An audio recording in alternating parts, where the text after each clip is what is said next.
இறையேசுவில் பிரியமான அன்பு சகோதர சகோதரிகளே, இன்று மாதத்தின் முதல் சனிக்கிழமை அன்னை மரியாளுக்கு ஒப்பு கொடுக்கப்பட்ட நாள். இன்று சிறப்பாக அன்னை மரியாளை பற்றி நம்பிக்கையின் நட்சத்திரம், நம்பிக்கையின் தாய் என்று சிந்திக்க இருக்கின்றோம். இந்த மாதத்திலே 8ஆம் தேதி நாம் அன்னையினுடைய பிறப்பு விழாவை சீரும் சிறப்புமாக கொண்டாடி கொண்டிருக்கின்றோம். ஒரு முறை பெங்களூரிலிருந்து பயணம் செய்து கொண்டிருக்கின்ற பொழுது ஒரு கணவன் மனைவி, அந்த கணவன் மனைவிக்கு ஒரு சிறு குழந்தை படுத்திருக்கின்றது. திடீரென மேடு பள்ளங்கள் வருகின்ற பொழுது அந்த குழந்தை எழுந்திருக்கின்றது, அழுகின்றது. அந்த தாயானவர் அந்த குழந்தையை அமைதிப்படுத்துகின்றார், தூங்க வைக்கின்றார். இன்னும் ஒரு சில மணி நேரம் கழித்து அந்த பெண்மணி எழுகின்றது. காற்று அதிகமாக வீசுகின்றது, அதனால் குளிர் தாங்க முடியாமல் அழுகின்றது. நல்ல பெட்ஷீட் போர்த்தி அந்த குழந்தையை அவர் காக்கின்றார். இன்னும் ஒரு சில மணி நேரங்கள் கழித்து அந்த குழந்தை அழுகின்றது. காரணம், பசியினால் அழுகின்றது. அப்பொழுது அந்த தாய் அந்த குழந்தைக்கு தேவையான உணவை கொடுக்கின்றார். இவ்வாறாக அந்த தாயானவர் இரவு முழுவதும் அந்த குழந்தைக்காக தன்னையே ஒப்பு கொடுக்கின்றார்.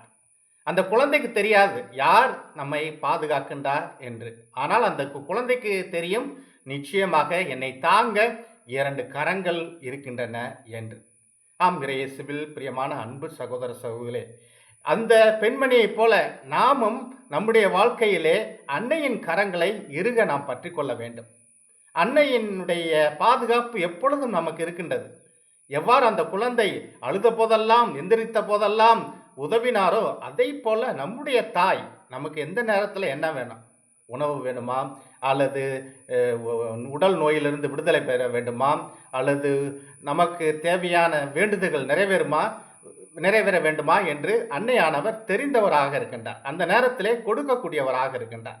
ஆனால் நமக்கு இருக்க வேண்டியதெல்லாம் நம்பிக்கை இருக்க வேண்டும்.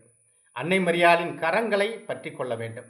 அன்னையானவர் அவர் ஆண்டவர் இயேசுவின் கரங்களை பற்றி கொண்டார், அவர் மீது நம்பிக்கை வைத்தார். எனவேதான் கானா ஒரு திருமணத்தில் அன்னை மரியாள் புதுமை செய்யவில்லை. தன்னுடைய ஒரே பேரான மகனிடம் செல்லுங்கள் என்று சொல்கின்றார். அவர் சொல்வதையெல்லாம் செய்யுங்கள் என்று சொல்லி இயேசுவை முழுமையாக நம்பினார். இயேசுவால் கண்டிப்பாக முடியும் என்பதை அவர் நம்பினார். நாமும் இன்றைய நாட்களிலே பார்க்கின்றோம், அன்னையை நோக்கி நாம் பயணம் செய்கின்றோம். பேருந்திலேயோ அல்லது நடந்தோ வேளாங்கண்ணிக்கு நாம் செல்கின்றோம். நமது நம்பிக்கையை பொறுத்தே நமக்கு உண்மையிலே நம்முடைய நமக்கு பதில் கிடைக்கும், நம்முடைய வேண்டுதல் நிறைவேறும். எத்தனையோ மக்கள் போகின்றார்கள், எல்லோருக்கும் நிச்சயம் புதுமை நடக்கின்றது. புதுமை என்று சொன்ன உடனே உடல் பாகத்தில் ஏதாவது நோய் நீங்குவது மட்டுமல்ல, அங்கு போவதனால் நம்ம எத்தனை பேருக்கு நிம்மதி இருக்கின்றது, மன நிறைவு இருக்கின்றது.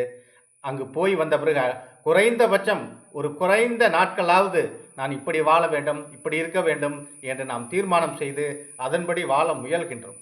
ஆக செல்கின்ற எல்லாருக்கும் ஏதோ ஒரு வகையிலே அன்னையானவர் புதுமையை கொடுக்கின்றார். ஆனால் நாம் நம்பிக்கை இன்னும் ஆழமாக இருக்கின்ற பொழுது அநேக புதுமைகளை செய்வார். அதைத்தான் ஆபிரகாமின் வாழ்க்கையை பார்க்கின்றோம். ஆபிரகாமுக்கு 100 வயசு. நான் ஒரு இனத்தை கொடுப்பேன், உன்னுடைய சந்ததியை பெருக்குவேன் என்று சொன்ன கடவுள் 100 வயசுல குழந்தை இல்லை. ஆனால் அவர் கடவுளை முழுமையாக நம்பினார். 100வது வயதிலே அவருக்கு குழந்தை பிறந்தது. எனவேதான் அவர் விசுவாசத்தின் தந்தை என அழைக்கப்படுகின்றார். புதிய ஏற்பாட்டிலே பார்க்கின்றோம், ஆண்டவர் இயேசுவை எத்தனையோ ஆயிரக்கணக்கான மக்கள் பின்தொடர்கின்றார்கள்.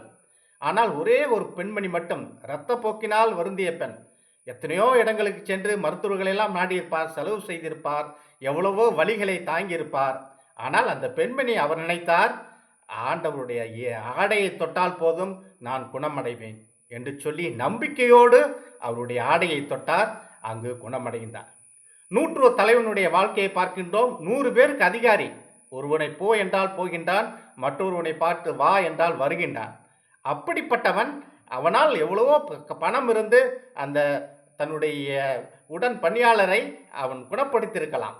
ஆனால் அவன் வேண்டியது எல்லாம் நிச்சயமாக நம்மால் முடியாது, அந்த ஆண்டவரால் தான் முடியும் என்று சொல்லி ஆண்டவரை அவன் தேடி வருகின்றான். அவன் சொன்ன வார்த்தை என்ன? நீ என் இல்லத்தில் வர நான் தகுதியற்றவன், ஆனால் அந்த ஒரு வார்த்தை மட்டும் சொல், எனது மகள் அல்லது எனது பணிப்பெண் குணமடைவாள் என்று அந்த 100 தலைவன் சொல்வதை பார்க்கின்றோம். அதைத்தான் நம்பிக்கையின் ஒரு ஜபமாக ஒவ்வொரு திருப்பலியிலும் நாம் நற்கண்ணை உண்பதற்கு முன்பாக நாம் அதை சொல்வதை பார்க்கின்றோம்.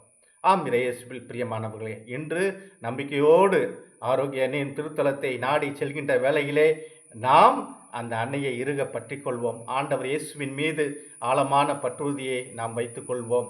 அங்கு செல்கின்ற பொழுது நாம் ஆடம்பர செலவுகளில் மட்டும் ஈடுபடுவதை விட்டுவிட்டு நல்ல திருப்பலி கண்டு நல்ல பாவ சங்கனம் செய்து ஒரு அரை மணி நேரமாவது நற்கண்ணை ஆண்டவர் முன்பாக நாம் செலவு செய்து அன்னையின் அன்றைய அந்த பேராலயத்திலே நாம் அமர்ந்து ஜெபித்து ஜெபமாலை சொல்லி நாம் குடும்பத்தோடு திரும்பி வருகின்ற பொழுது இந்த ஆண்டு முழுவதும் அன்னையினுடைய பரிந்துரையும் அவருடைய ஜெபமும் அவருடைய ஆசீர்வாதமும் ஒவ்வொரு நாளும் நமக்கும் நம் குடும்பத்துக்கும் நிறைவாக இருப்பதாக.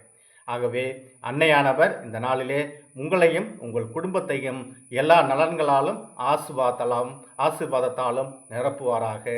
ஆமென்.